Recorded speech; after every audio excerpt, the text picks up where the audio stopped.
On s'intéresse ici au champ électrique créé en un point M par un plan illimité chargé en surface. Pour faire ça, on va commencer par expliquer ce qu'est une charge surfacique, qui est en fait un modèle mathématique.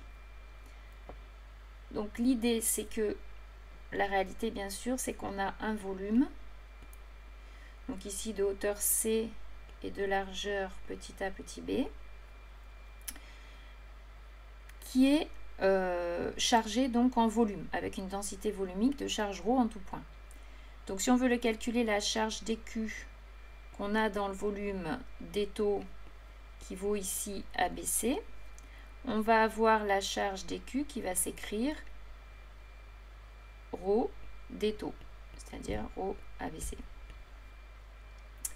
Maintenant, si on suppose que on a le petit a qui est très grand devant C et le petit b qui est lui aussi très grand devant C, c'est-à-dire finalement l'épaisseur est très petite devant les autres dimensions. Du coup, dès qu'on regarde d'un petit peu loin, on a l'impression que le volume est en fait se limite à une surface sur laquelle donc on a une certaine charge qui est la même que tout à l'heure.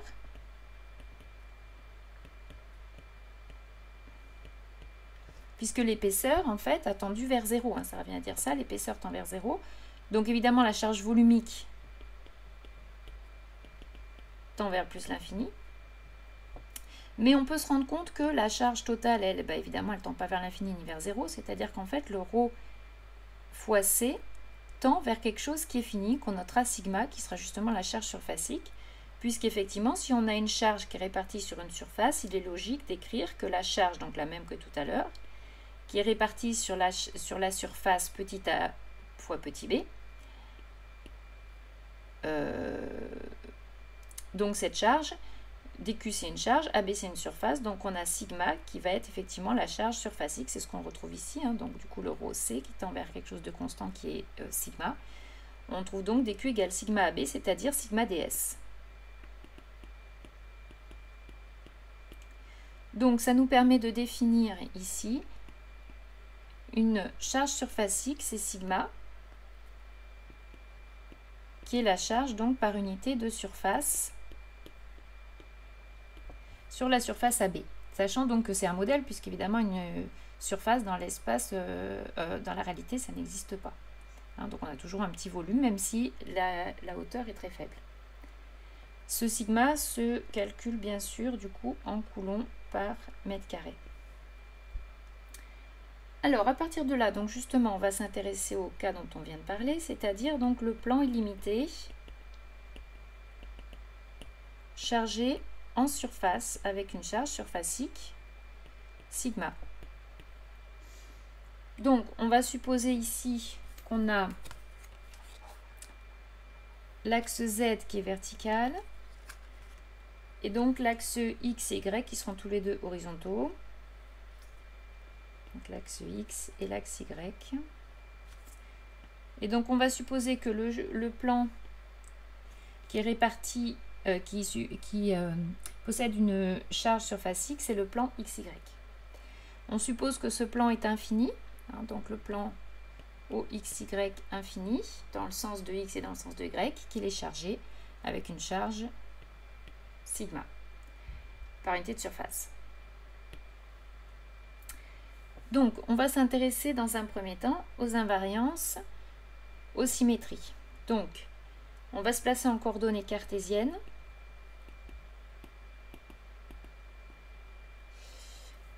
Les invariances, donc puisque le plan est la charge est répartie uniquement sur la surface OXY et qu'elle est uniforme dans ce plan, on a invariance par translation selon OX, mais aussi par translation selon OY. Donc on en déduit que le champ électrique, qui a priori dépend en cartésienne de x, y, z, ne dépend en fait ni de x ni de y.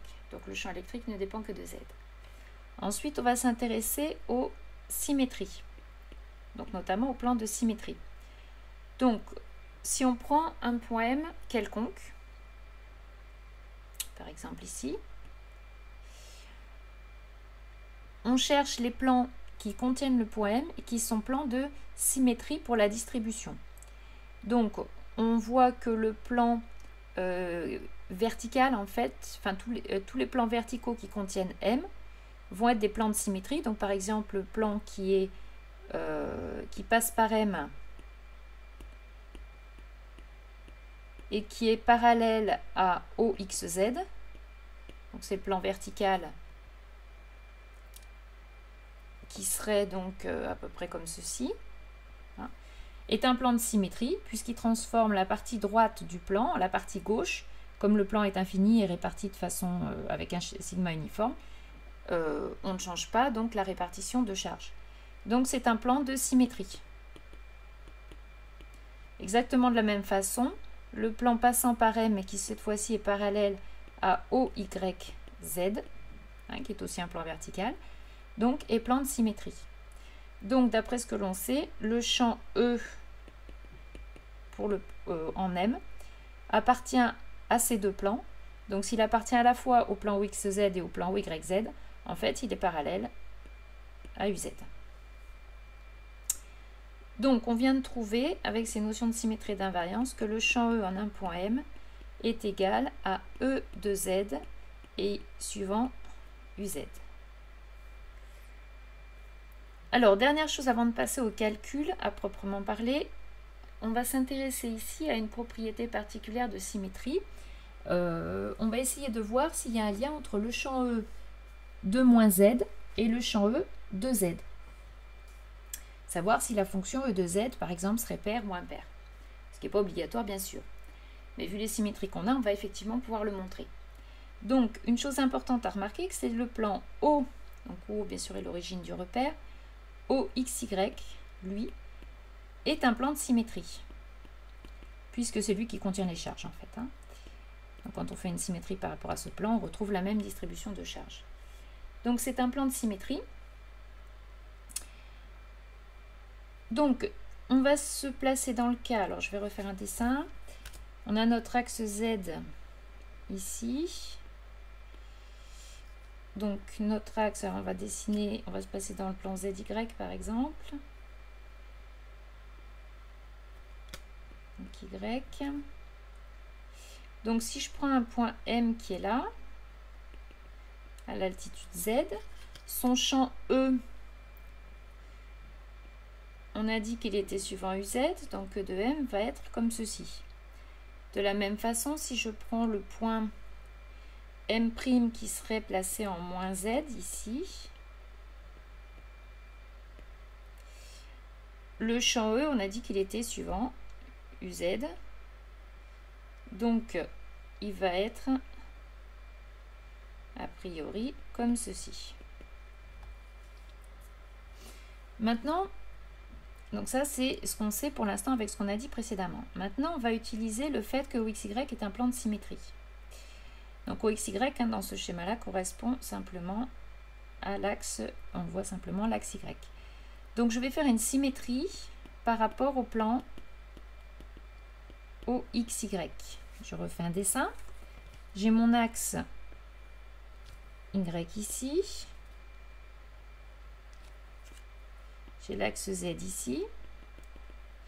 Donc du coup, le point M qui était là quand j'ai fait une symétrie, il est passé ici. Donc j'arrive au symétrique de M.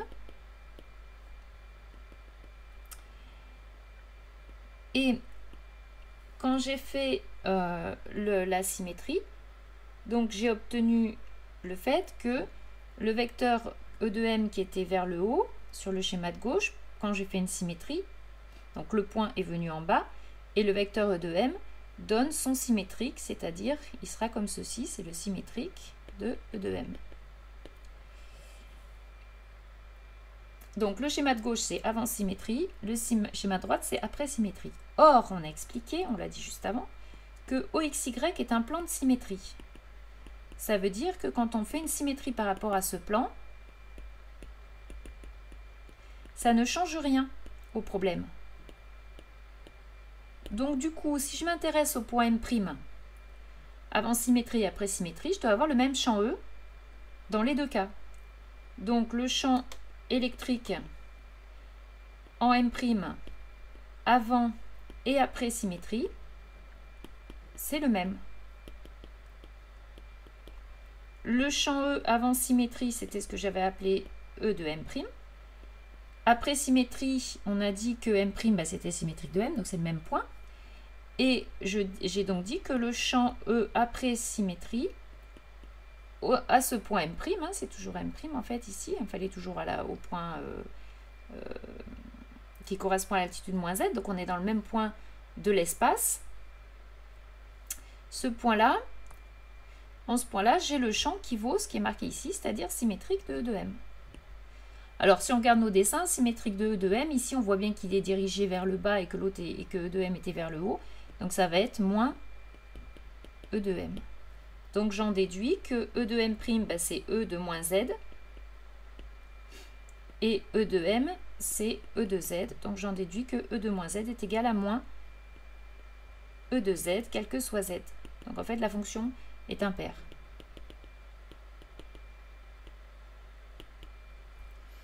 Donc maintenant qu'on a toutes ces informations, on n'a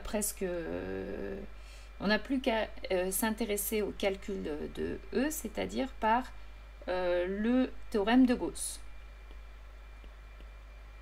Donc on réécrit ce théorème de Gauss qui s'écrit le flux de E à travers une surface fermée que l'on va choisir est égal à Q intérieur, charge intérieure, sur epsilon 0. Alors, pour choisir la surface, toujours pareil, il faut choisir une surface donc qui soit fermée déjà dans un premier temps, et de préférence qui utilise les propriétés d'invariance. Donc, ici, ce qu'on va choisir, donc, je reprends mon dessin, donc l'axe Z, Y et X, point O, donc le plan ici, hein, qui est au XY. Alors, comme surface, qu'est-ce qu'on va choisir ici? Ce que je sais, c'est que en fait, le champ E ne dépend que de Z. Donc en fait, une surface pour laquelle le champ E sera uniforme, c'est une surface à Z égale constante. Donc par exemple ici, ça pourrait être un disque comme ceci. Sauf que le problème, c'est qu'un disque, ce n'est pas une surface fermée. Donc il faut que je ferme la surface en essayant de faire en sorte de fermer soit par des parties où le flux de E va être nul, donc du coup ça n'interviendra pas dans le calcul, c'est-à-dire où E est orthogonal à DS, soit dans des parties où effectivement le E est uniforme et je peux le sortir de l'intégrale. Donc en fait l'idée c'est de prendre, alors je prends une forme cylindrique, mais on pourrait prendre un parallépipède rectangle, ça marcherait aussi. Alors l'idée c'est justement de se placer entre l'altitude Z et l'altitude moins Z, c'est pour ça que j'ai cherché E de moins Z par rapport à E de Z tout à l'heure. Donc, ma surface ici, c'est en fait ce que j'ai choisi, c'est la surface en rouge, là, hein. C'est le S qui est la surface fermée, qui est un cylindre. Cette surface devant être bien sûr dans le théorème de Gauss, orientée vers l'extérieur, c'est-à-dire que ici dans la partie haute, DS est vers le haut. Sur le côté, DS est vers l'extérieur, et sur la partie basse, le DS est vers le bas. Donc, je vais calculer le flux de E à travers cette surface. Je suis donc obligée de décomposer en trois parties qui ne se traitent pas de la même façon. Donc, il y a le flux de E sur la partie du bas, sur le disque du bas, donc en moins Z, plus le flux de E sur la partie du haut, donc en Z, plus le flux de E, bon je vais juste noter phi E à travers S, hein, donc c'est le flux total, plus le flux de E à travers la surface latérale du cylindre. Alors, justement cette surface latérale, donc le Z varie sur la surface latérale, sauf que le E, puisqu'on a dit qu'il était suivant Z, on a un point donné ici, le E on a dit qu'il était suivant Z. Donc du coup, le E scalaire ds fait 0. Donc sur toute la surface latérale, ça fait 0 puisque E est orthogonal à ds. Donc ce terme-là n'y est pas. Ensuite, donc sur le bas, on est en moins Z. en tout point du bas. Donc, comme on sait que E ne dépend que de l'altitude Z, ben, E de moins Z est constant. Donc en fait, on a somme double de E en moins Z, qui est suivant UZ, scalaire, le DS, qui, attention, est suivant moins UZ, voire le dessin, puisqu'on est orienté vers l'extérieur. Donc somme sur le bas. Plus somme sur le haut de, ici on est en Z, donc E de Z UZ, scalaire ds UZ, puisque cette fois-ci, c'est dirigé vers le haut, sur la partie du haut. Et donc, on va trouver le E de moins Z, ici, il peut sortir de l'intégrale, puisque sur le bas, il est uniforme. Donc, ça va faire moins le moins qui est devant le ds, donc moins E de moins Z, ds, donc l'intégrale de ds, UZ scalaire UZ, ça fait 1, donc il reste l'intégrale de ds sur le bas. C'est une section qu'on va appeler cette section-là, là, que j'ai faite par exemple en haut comme en bas, c'est la même. Hein. On va l'appeler S. Donc tout ça, c'est grand S. Donc plus, ici de la même façon, sur la partie du haut, le E est uniforme, donc il sort E de Z. UZ scalaire UZ, ça fait 1. Il reste intégrale de ds sur le haut. Et ça, c'est toujours S. Donc finalement, je trouve que le flux de E à travers la surface fermée en rouge, ça vaut moins SE de moins Z plus SE de Z. Comme on vient de montrer précédemment que E de moins Z, c'est moins E de Z, ça nous fait grand S E de Z plus grand S E de Z, c'est-à-dire 2 grand S E de Z. Attention, pour le dessin, j'ai évidemment choisi ici Z qui était positif. Donc après, il ne nous reste plus qu'à calculer la charge intérieure. La charge intérieure, c'est la charge donc qui est à l'intérieur du cylindre. Donc si je regarde ici sur le dessin, la charge étant uniquement sur la surface plane dans le plan OXY, l'intersection avec le cylindre, c'est la surface qui est ici dans le plan Z égale 0 et qui a comme section simplement grand S.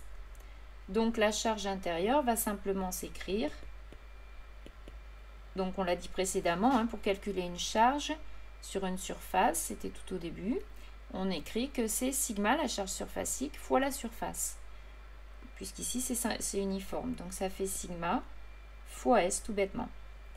Et donc du coup, en écrivant le théorème de Gauss, on égalise les deux termes et on trouve que 2S de Z est égal à Q intérieur, c'est-à-dire sigma S sur epsilon 0. Donc on en déduit que E de Z, alors pour les Z positifs, est égal, alors je peux le remettre en vecteur, on sait que c'est suivant UZ, à sigma, les S s'en vont, sur 2 epsilon 0 UZ.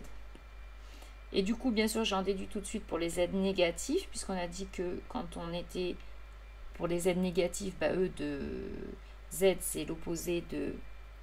Enfin, E de moins Z égale moins E de Z. Donc, on en déduit que pour les Z négatifs, on trouve l'opposé. Donc, c'est moins sigma sur 2 epsilon 0 UZ. Alors, bien sûr, on ne se pose pas la question du Z égale 0, puisque c'est sur le plan. Et on a dit qu'un plan, en réalité, ça n'existe pas. C'est un modèle mathématique qu'on a choisi quand on se place un tout petit peu loin de la surface. Donc évidemment, on ne va pas voir en Z égale 0 ce qui s'y passe. Donc en Z égale 0, c'est non défini, ce champ.